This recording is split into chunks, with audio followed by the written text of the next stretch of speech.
Hello everyone, this is the second part of the Tamiya M551 Sheridan review. In the previous video, I went through the instruction book and told you about the things you want to pay attention to when building the tank. In this video, I would like to share my thoughts on this particular Tamiya kit and show you my completed tank. Note that I'm not a historian, so I will not talk about the historical accuracy of this model kit. I only want to show what a modeler should be aware of before purchasing the kit. So, without further ado, let's get started.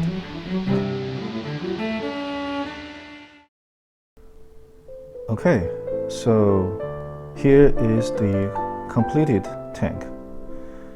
Where should we start? Let's first look at the mesh net or the engine grill. So I used the included mesh. It has very big holes, as you can see. It may not be very scale accurate.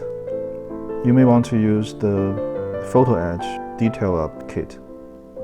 If you decide to use the included mesh net, you may want to use a sheet of baking paper and draw the shapes from the instruction book, and then use it as a template to cut the mesh. Also, when you're cutting the mesh, do not cut along the mesh lines. Instead, cut diagonally. It will look better that way. I did the wrong way. I cut the mesh along the lines. It does not look very good. That's the mesh net. The second thing I want to talk about is the sprue attachment point. Some sprue gates, or the attachment points, are really at awkward locations. For example, the sprue attachment point of C48. That's part of the gun assembly. It's very difficult to cut and clean. Also, some track pieces have extra thick attachment points connecting to the sprue, while some others do not. It's not very consistent. Similar things happen to the tiny parts of the ammo boxes as well. Number 3, the ejector pin marks. For this kit, the ejector pin marks are not really a big trouble, but some of them are very difficult to remove. For example, on this kit, the commander's hatch, both sides, there is an ejector pin mark on the inside of this hatch. It's difficult to see, but it is there, and it's not very easy to remove. Number 4, for this kit, you really need a good hobby knife to get rid of some of the sprue gates.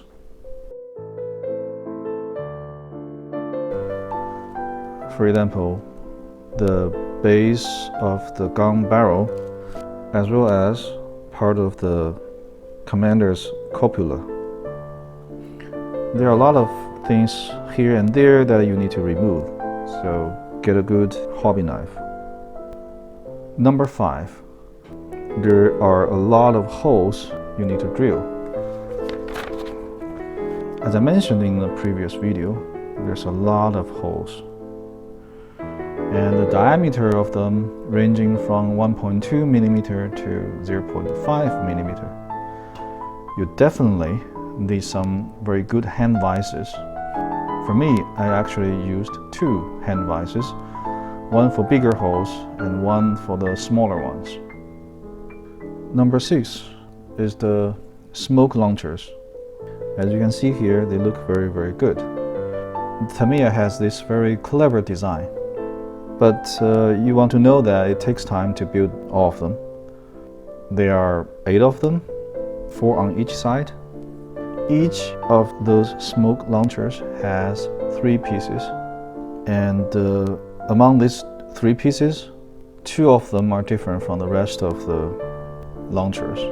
So basically, there are 16 small and unique pieces you need to attach to the tank at the correct location. The sprue attachment points are not helpful, making them very difficult to cut, clean, and sand. You definitely, again, need a good hobby knife and some very narrow sanding sticks in order to get into some areas. The next thing I want to talk about is the unusual high part count. So for this Tamiya kit, it has about 350 parts. The instruction book shows that it takes 38 steps to complete this model kit. This is not very Tamiya. Although I do notice that in recent years, Tamiya kits are indeed getting more complicated. It takes more time to build them. However, if you look at the instruction sheet of the Tamiya kit, say before 2010, they usually take less than 30 steps to complete. And now more and more kits are taking more than 30 steps. An extreme example is the Tamiya German SPG Hummel. It was released in 2014, and that one has 50 steps. In Tamiya standard, that's definitely a lot of steps. You know, I don't really build model kits for competitions. I just want to have some cool-looking tanks on my shelf that is built by myself and that's unique in the world. I really miss the time when you can simply build a Tamiya King Tiger within 20 steps. So the reason it has high amount of part numbers is that there's unnecessarily complicated steps. For example, each of these ammunition boxes needs 4 pieces. And did you notice that there's a lot of them on the other side as well? It took a lot of time to build all these boxes. The sprue attachment point locations and the way the parts are arranged on the sprue make them difficult to cut and clean. Some tiny parts are also difficult to sand as well. These boxes are of 3 types, so you also need to pay attention to use the right part for the right box. Well, eventually you get used to it, but still it takes a long time to build all of them. Well, to me, it took me about more than 1 hour to finish all the 7 boxes. So again, get a very good hobby knife and some very good sanding sticks. Compared to other Tamiya kits, for example, the Sherman kit from the 1990s, it also had a lot of accessories like boxes, but they're mostly one piece, so you don't need to spend that much time assembling. So I guess that's my major complaint about this particular model kit. Also, a builder's tip. There are so many items on the turret, so you want to secure them instead of accidentally knock them off. So what I used was some white glue, and when they dry, they are transparent. You don't see them. So I think that's a good idea to secure those accessories. The quality of the mold is actually not bad. I don't remember obvious flashes or parting lines. I need to give that to Tamiya. Okay, that's enough talking. Next, let's roll the music and show you the completed model kit, followed by my conclusion and recommendations.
So in conclusion, this model kit has a relatively high part count.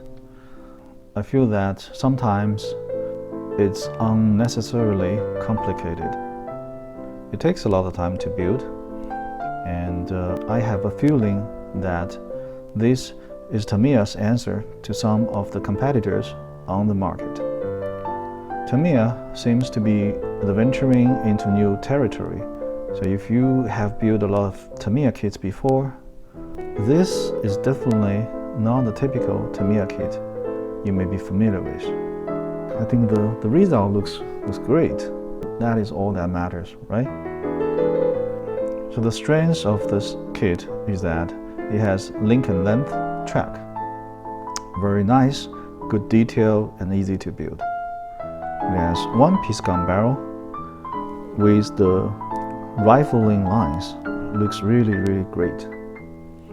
There are some very interesting design. For example, the smoke launcher, the rotating hatch, very interesting. The instruction book is very clear and easy to follow, as always. For example, it includes pictures of the completed suspension, so that is very helpful. The figure looks great. I really like the figures. The posing and the uniform. It is so different from other kits.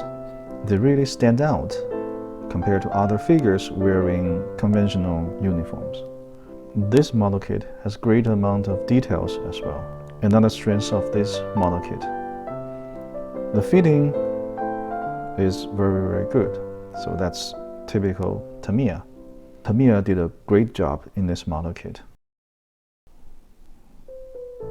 If I have to complain, there are many parts and it takes a lot of steps to build this kit.